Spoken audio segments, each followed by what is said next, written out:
నమస్తే. దూరదర్శన్ యాదగిరి వార్తా విభాగం సమర్పిస్తున్న ప్రత్యేక చర్చా కార్యక్రమం స్పాట్లైట్కు స్వాగతం. ఇవాటి చర్చా కార్యక్రమం ప్రధానంగా పోరుకు సంబంధించి మున్సిపల్ ఎన్నికలకు తెలంగాణ సన్నద్ధమవుతున్న పరిస్థితుల్లో పలు పార్టీల నుంచి ఇప్పటికే అభిప్రాయ సేకరణ అయితే జరిగింది. స్టేట్ ఎలక్షన్ కమిషన్ దానికి సంబంధించిన పూర్తి అభిప్రాయాలు అయితే సేకరించింది.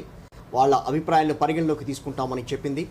తెలంగాణ సర్కార్ ఈ రోజున మున్సిపల్ ఎన్నికలకు ఏ రకంగా సమాయత్తమైంది, ప్రధాన పార్టీలు వాళ్ళ అభ్యంతరాలు ఏమేమి వ్యక్తం చేసినాయి, వాటికి సానుకూలంగా స్పందించిందా లేదా, అదేవిధంగా మున్సిపల్ వార్డులకు విభజనకు సంబంధించి ఏం జరుగుతోంది, దానికి సుముఖంగా ఉన్నాయి లేదా పార్టీలు, వీటన్నిటి మీద మనం పొరపోరులో భాగంగా చర్చించబోతున్నాం. ప్రస్తుతం స్టూడియోలో నాతో ఉన్నారు బీఆర్ఎస్ అధికార ప్రతినిధి గౌతమ్ ప్రసాద్ గారు, అదేవిధంగా నా పక్కన ఉన్నారు టీపీసీసీ అధికార ప్రతినిధి వెంకట్ నాయక్ గారు, బీజేపీ అధికార ప్రతినిధి సారంగుల అమర్నాథ్ గారు మనకు జూమ్లో జాయిన్ అవుతున్నారు. సో ముగ్గురికి కూడా స్పాట్లైట్ కార్యక్రమానికి స్వాగతం అండి. సార్, గౌతమ్ ప్రసాద్ గారు మీతో ఒకసారి స్టార్ట్ చేస్తాను. సో బీఆర్ఎస్ మొదటి నుంచి కూడా మున్సిపల్ ఎన్నికలకు సంబంధించి కొన్ని అభ్యంతరాలు మొదట్లో లేవనెత్తింది, ఆ తర్వాత వాటిని పరిగణలోకి తీసుకుంటామని చెప్పింది. వార్డుల విభజనకు సంబంధించి పునర్విభజన వీటన్నిటి మీద. సో ప్రస్తుతం రేపు 12 లోపల మీరు అన్నీ కూడా దానికి సంబంధించి పూర్తి వివరాలన్నీ కూడా అందజేయాల్సిన సందర్భం ఇప్పుడు. సో ఎలా ఉంది పరిస్థితి అని అంటారు? ప్రభుత్వం పారదర్శకంగా వ్యవహారంలో వెళ్తోందని మీరు భావిస్తున్నారా? మీకున్న అభ్యంతరాలు ఏంటి అసలు ఈ విషయం మీద? సార్, గుడ్ మార్నింగ్ మీకు, మన ప్రేక్షకులందరికీ, ప్యానెల్లో ఉన్న పెద్దలకు. ఈరోజు అంటే మున్సిపాలిటీ అదేవిధంగా మున్సిపల్ కార్పొరేషన్లకు సంబంధించిన ఎలక్షన్స్లో మేము మొదటి నుంచి కూడా ఈ పునర్విభజన ప్రక్రియ ఏదైతే ప్రభుత్వం చేపట్టిందో ఈ చేపట్టిన దాంట్లో అనేక సమస్యలు ఉన్నాయని చెప్పేసి మేము చెప్పుకుంటూ వచ్చాము. దాంట్లో ప్రధానంగా అంటే హుటాహుటిన ప్రజల అభిప్రాయ సేకరణ జరగకుండానే, ఎటువంటి సమాచారం లేకుండానే అంటే డివిజన్ల విభజన అనేది చాలా చాలా దారుణంగా జరిగింది. ఒక్కొక్క డివిజన్కు ఒక్కో రకంగా వాళ్ళు స్ట్రాటజీ తీసుకోవడం జరిగింది. ఒక డివిజన్లో ఒక 30,000 ప్రియారిటీ తీసుకుంటే, ప్రజల ప్రియారిటీ తీసుకుంటే, ఇంకో దగ్గరనేమో 60,000 70,000 తీసుకున్న పరిస్థితి ఉంది అనేది మేము చెప్పుకుంటూ వచ్చాము. నిన్నగాక మొన్న మనం అంటే ఎస్ఈసి దగ్గర మనం ఎలక్షన్ కమిషన్ దగ్గర కూడా మనం విషయాలు చెప్పాము. అక్కడ ఉన్న సమస్యలు ఏంటి, ఏ విధంగా ప్రభుత్వం వ్యవహరిస్తూ ఉందని చెప్పుకుంటూ వచ్చాం. దాంట్లో ఇప్పటిదాకా జరిగిన దాంట్లో అంటే ఎలక్షన్ కమిషన్ కూడా మేము తప్పనిసరిగా అన్ని చర్యలు తీసుకుంటాము, జాగ్రత్తలు తీసుకుంటామని చెప్పారు. కానీ ప్రభుత్వం వైపు నుంచి ఏ రకంగా మ్యానిపులేట్ చేయాలి, ఏ రకంగా ప్రజల్ని మభ్యపెట్టాలి అనేది చాలా సీరియస్గా వాళ్ళు ఇంటర్నల్గా ప్లాన్ చేశారు. గతంలో మేము జూబ్లీ హిల్స్ ఎలక్షన్లోనే చెప్పాం ఏ విధంగా జరిగింది. 2019 చట్ట సవరణ ప్రకారమే మేము ముందుకు వెళ్తున్నామని చెప్పి ముందే చెప్పారు. దాంట్లో మభ్యపెట్టే వ్యవహారం ఏముంది అంటే మేమేమంటానంటే, ఇప్పుడు 2019 చట్ట సవరణ ప్రకారం మీరు పోతే, మేము ప్రాక్టీస్లో జరుగుతున్న 150 నుంచి 300 దాకా మీరు డివిజన్లు పెంచిన దాంట్లో మీరు హేతుబద్ధత ఏది తీసుకున్నారు, శాస్త్రీయత ఏది తీసుకున్నారు అని చెప్పేసి మేము మాట్లాడదలుచుకున్నాం, మేము అడుగుతున్నాం. అంటే మీరు చేశారు కదా, చేసిన దాంట్లో మీరు ఏదో ఒకదానికి ఒక క్రైటీరియా తీసుకోవాలి కదా, తీసుకున్న దాని ప్రకారం మీరు ముందుకెళ్ళాలి కదా అనేది మేము ఖచ్చితంగా చెప్తున్నాం. ఆ చెప్పిన దాంట్లో వాళ్ళు ఇప్పటిదాకా మేము అట్లానే ముందుకు పోతామని చెప్పేసి మొండిగా ముందుకెళ్తున్న పరిస్థితే ఉంది తప్ప, దాంట్లో ఎటువంటి సరిదిద్దటం కానీ లేకపోతే క్రైటీరియా ఏబీసీ తీసుకున్నామని కానీ వాళ్ళు ఎక్కడా కూడా చెప్పలేదు.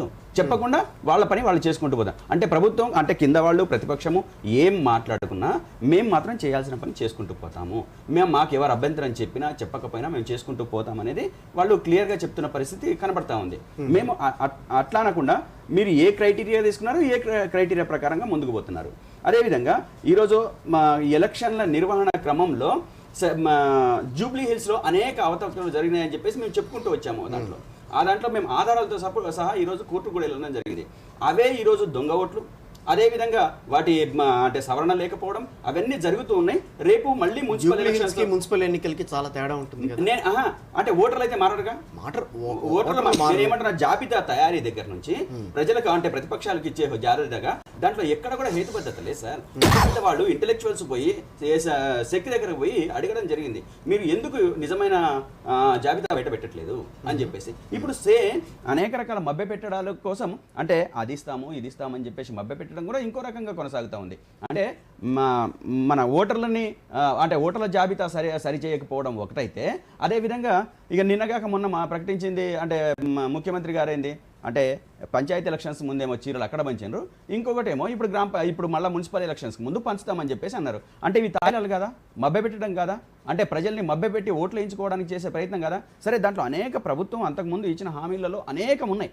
అనేక హామీలలో ఏ ఒక్క హామీ ఇవ్వలేదు.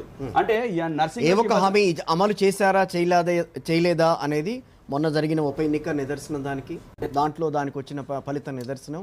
సో దాన్ని మనం కాదనలేని వాస్తవం అది. సార్, నిన్న జరిగిన ఉప ఎన్నికల్లో ఎన్ని అవకతవకలతో ఎన్ని అడ్డదారులతో వాళ్ళు గెలిచారు అనే దానికి నిదర్శనం. నేనేమంటున్నానంటే వాళ్ళ నిజాయితీకి, వాళ్ళ అంకిత భావానికి, అదేవిధంగా ప్రభుత్వం సరి అయిన దిశలో ప్రయాణం చేస్తుంది అనడానికి అది నిదర్శనం కాదు. ప్రతిపక్ష పార్టీగా మీ బాధ్యత మీరు నిర్వర్తిస్తారు, దాంట్లో కాదనడానికి లేదు ఎక్కడ కూడా. ఆధారాలతో సహా మేము కోర్టు ప్రొడ్యూస్ చేశాము. మేము రేపు ఏం జరుగుతుంది సరే, ఇవాళ సంవత్సరానికో అర సంవత్సరానికో 6 నెలలకో తేలేదు కాకపోవచ్చు, కానీ మేము పూర్తి ఆధారాలతో కోర్టు ముందు పెట్టాము. దాని ప్రకారం కోర్టు ఏం చెప్తుందో ఏం చేస్తుందో అని మనం తప్పనిసరిగా. రైట్, ఒక్కసారి అమర్నాథ్ గారి దగ్గరికి వెళ్ళిన తర్వాత నేను అధికార ప్రతినిధి వెంకట్ నాయక్ గారి దగ్గరికి వస్తాను. అమర్నాథ్ గారు, సో మీకున్న అభ్యంతరాలేంటి విభజనకు సంబంధించి? సో అదేవిధంగా ఎన్నికల ప్రక్రియ సజావుగా సాగుతుంది అని చెప్పి స్టేట్ ఎలక్షన్ కమిషన్ కరాఖండిగా చెప్తోంది. ఎక్కడా కూడా ఎటువంటి అవినీతికి తావు లేకుండా పారదర్శకంగా నిర్వహిస్తామని అంటోంది. మీకున్న అభ్యంతరాలేంటి? మీరు ఏ రకంగా ఎస్ఈసి ముందు మీకున్న అభ్యంతరాలని వ్యక్తపరిచారు? మొదట మీకు అట్లాగే మన ప్యానెల్ లో ఉన్న మిత్రులకు, మన ప్రేక్షకులందరికీ నమస్కారం అండి. నమస్తే సార్, చెప్పండి.